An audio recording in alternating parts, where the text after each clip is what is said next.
नमस्कार, सुप्रियाज किचनमध्ये आज आपण बघणार आहोत एशियन व्हेज सलाड। यामध्ये आपण ज्या आपल्याकडे ही अगदी सर्रास मिळतात भाज्या त्या घ्यायच्या आहेत। त्यामध्ये आपण कांदा घेतलाय, गाजर, कोबी, सिमला मिरची, टोमॅटो, काकडी, डाळिंबाचे दाणे, मक्याचे दाणे हे थोडेसे बॉईल करून घेतलेले आहेत, पनीर घेतले। आता ह्या सगळ्या भाज्या आपण चिरून घ्यायच्या आहेत। नेहमी सॅलडमध्ये जेव्हा आपण भाज्या घालतो तेव्हा त्या सगळ्या एकाच शेपमध्ये कापून घ्यायच्या आहेत। कुठल्याही तुम्ही चौकोनी क्यूब्स करा किंवा जुलियन्स कापा, तर एकाच शेपमध्ये कट करायच्या आहेत। हे बघा, मी सगळ्याचे जुलियन्स केलेले आहेत, तसे एका शेपमध्ये कट करायचे। आता आपण यासाठी एक ड्रेसिंग तयार करून घेऊया।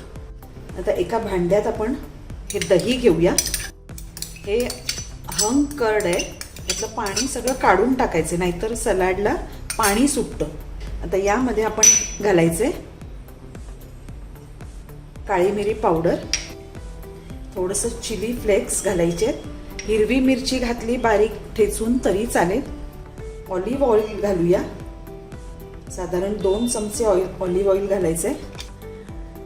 अर्ध्या लिंबाचा रस घालायचा, लिंबू लहान असेल तर पूर्ण अख्ख्या लिंबाचा रस घातला तरी चालेल। हे थोडंसं लहान आहे,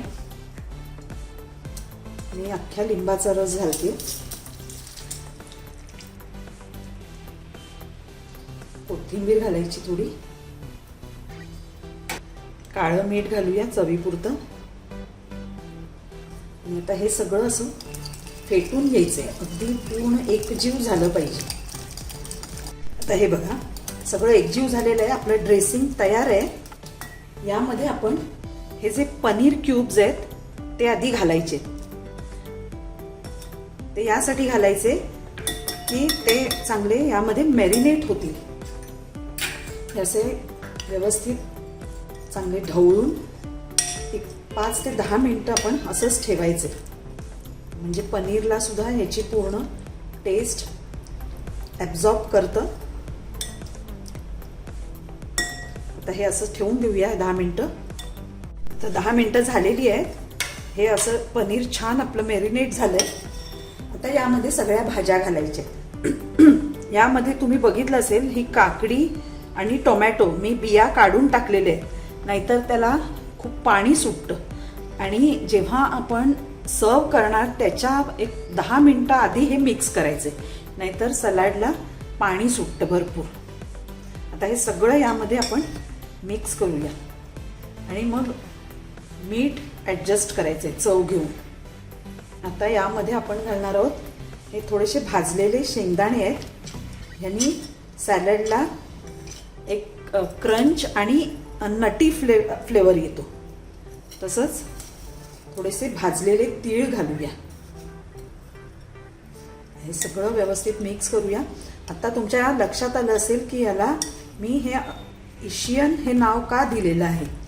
यामध्ये आपण आपल्या नेहमीच्या वापरातल्या भाज्या आणि शेंगदाणे वगैरे घातलेत, त्यामुळे याला आपण एशियन सलाड असं नाव दिलेलं आहे।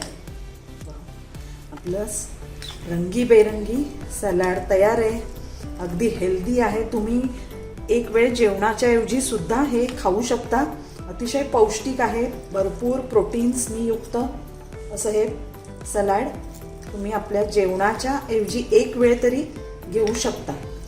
वा, आपलं सलाड तयार आहे। आता आपण हे सर्व करूया।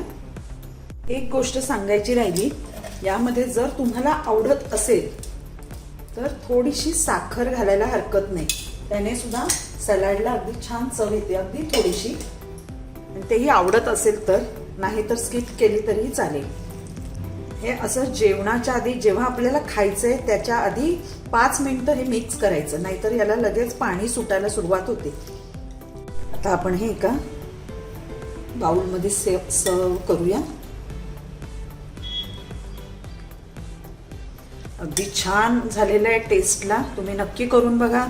तुम्ही जर माझ्या चॅनलला अजून सबस्क्राईब केलं नसेल तर सबस्क्राईब करा, म्हणजे अशा नवनवीन हेल्दी रेसिपीज तुम्हाला बघायला मिळतील। आणि बेल आयकॉन दाबायला विसरू नका, म्हणजे मी जेव्हा ही रेसिपी टाकेन तेव्हा त्याचं नोटिफिकेशन तुम्हाला लगेचच मिळेल. याला वरून आपण थोडीशी कोथिंबीर घालूया गार्निशिंगसाठी. थोडेसे डाळिंबाचे दाणे घालायचे, तसंच शेंगदाणे आणि थोडेसे तीळ. तिळाने सुद्धा याला अगदी छान असा नटी फ्लेवर येतो. हे बघा, आपलं एशियन व्हेज सलाड तयार आहे. तुम्ही नक्की करून बघा आणि माझी रेसिपी आवडली तर लाईक करा, शेअर करा आणि माझ्या चॅनलला सबस्क्राईब करा. थँक्यू.